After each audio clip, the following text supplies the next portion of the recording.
नमस्कार दोस्तों, आपका हमारे चैनल में स्वागत है। पक्ष में कौवों को भोजन कराने का महत्व। हिंदू धर्म में पितृपक्ष का काफी महत्व होता है। पितृपक्ष में पितरों का श्राद्ध और तर्पण किया जाता है। इसके साथ ही इस दिन कौवों को भी भोजन कराया जाता है। इस दिन कौवों को भोजन कराना काफी महत्वपूर्ण माना जाता है। पितृपक्ष में पितरों का श्राद्ध और तर्पण करना जरूरी माना जाता है। यदि कोई व्यक्ति ऐसा नहीं करता तो उसे पितरों का श्राप लगता है। लेकिन शास्त्रों के अनुसार श्राद्ध करने के बाद जितना भांजे और ब्राह्मण को भोजन कराना जरूरी होता है, उतना ही जरूरी कौवों को भोजन कराना भी होता है। माना जाता है कि कौवे इस समय हमारे पितरों का रूप धारण करके पृथ्वी पर उपस्थित रहते हैं। इसके पीछे एक पौराणिक कथा जुड़ी है, जो कि इस प्रकार है। इंद्र के पुत्र जयंत ने कौवे का रूप धारण किया था। यह कथा त्रेता युग की है, जब भगवान श्री राम ने अवतार लिया और जयंत ने कौवे का रूप धारण कर माता सीता के पैर में चोंच मारी थी। तब भगवान श्री राम ने तिनके का बाण बनाकर जयंत की आंख फोड़ दी थी। जब उसने अपने किए की माफ़ी मांगी, तब भगवान राम ने उसे यह वरदान दिया कि तुम्हें अर्पित किया गया भोजन पितरों को मिलेगा। तभी से श्राद्ध में कौवों को भोजन कराने की परंपरा चली आ रही है। यही कारण है कि श्राद्ध पक्ष में कौवों को ही पहले भोजन कराया जाता है। इसी कारण कौवे को न तो मारा जाता है, न ही किसी रूप में सताया जाता है। पितृ पक्ष के समय 5 बलि जरूर करते हैं, जिसमें चींटी, गाय, कौवा, कुत्ता और देवता बलि ये जरूर करनी चाहिए। कौवे का रहस्य। कौवे के संबंध में पुराणों में बहुत ही विचित्र बातें बताई गई है। मान्यता है कि कौवा अतिथि आगमन का सूचक एवं पितरों का आश्रम स्थल माना गया है। हमारे धर्म ग्रंथ की एक कथा के अनुसार इस पक्षी ने देवताओं और राक्षसों के द्वारा समुद्र मंथन से प्राप्त अमृत चख लिया था। यही कारण है कि कौवों की कभी भी स्वाभाविक मृत्यु नहीं होती। यह पक्षी किसी बीमारी अथवा अपने वृद्धावस्था के कारण मृत्यु को प्राप्त नहीं होता। इसकी मृत्यु आकस्मिक रूप से होती है। यह बहुत ही रोचक है कि जिस दिन कौवे की मृत्यु होती है, उस दिन उसका साथी भोजन नहीं ग्रहण करता। आपने कभी यदि ख्याल किया हो तो यह बात गौर करने वाली है कि कौवे कभी भी अकेले में भोजन ग्रहण नहीं करते। ये पक्षी अपने साथी के साथ मिलकर ही भोजन ग्रहण करता है। कौवे की लंबाई करीब 20 इंच होती है और यह गहरे काले रंग का पक्षी है, जिनमें नर और मादा दोनों एक समान ही दिखाई देते हैं। यह बगैर थके मीलों उड़ सकता है।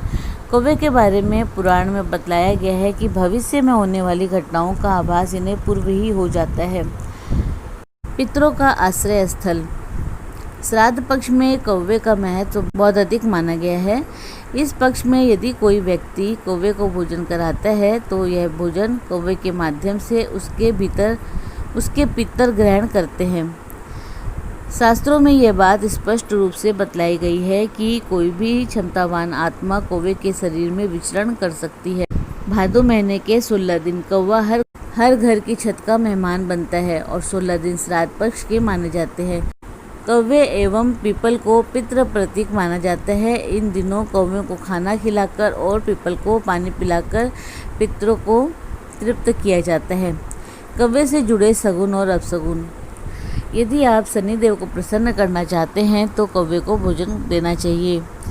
यदि आपके मुंडेर पर कोई कौवा आकर बोले तो मेहमान अवश्य आते हैं। कौवे घर की उत्तर दिशा से बोले तो समझिए कि जल्द ही आप पर लक्ष्मी जी की कृपा होने वाली है।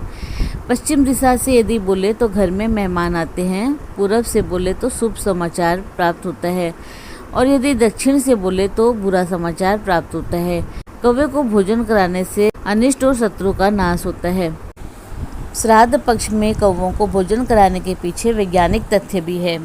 कौवे को संरक्षण देने के प्रति न केवल धार्मिक अवधारणा है, बल्कि विज्ञान जगत ने भी इस पर गहन अध्ययन किया है, जिसके अनुसार कौवे और प्रकृति तथा मानव जीवन का गहरा संबंध है। महर्षि दयानंद विश्वविद्यालय रोहतक के हर्बल गार्डन के अधीक्षक ने बतलाया कि कौवा बरगद और पीपल के फल निगलता है। फलों के ऊपर का गुद्दा उसके पेट में जाकर पच जाता है और उसके पाचन तंत्र में गुठली के जमाव की प्रक्रिया तैयार होती है। इसकी आंतों में ऐसा एंजाइम होता है जो कि गुठली को अंकुरित करने के लिए अनुकूल वातावरण देता है।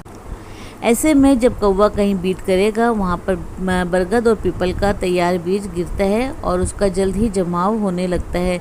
यही वजह है कि इमारतों पर व तथा पृथ्वी पर जहाँ तहाँ स्वतः ही पीपल के पेड़ उग जाते हैं। पीपल और बरगद ऐसे पेड़ हैं जिनमें से ऑक्सीजन 24 घंटा निकलती रहती है। यदि कौवों को संरक्षण न मिले तो बरगद और पीपल के पेड़ के विलुप्त होने का खतरा बढ़ेगा।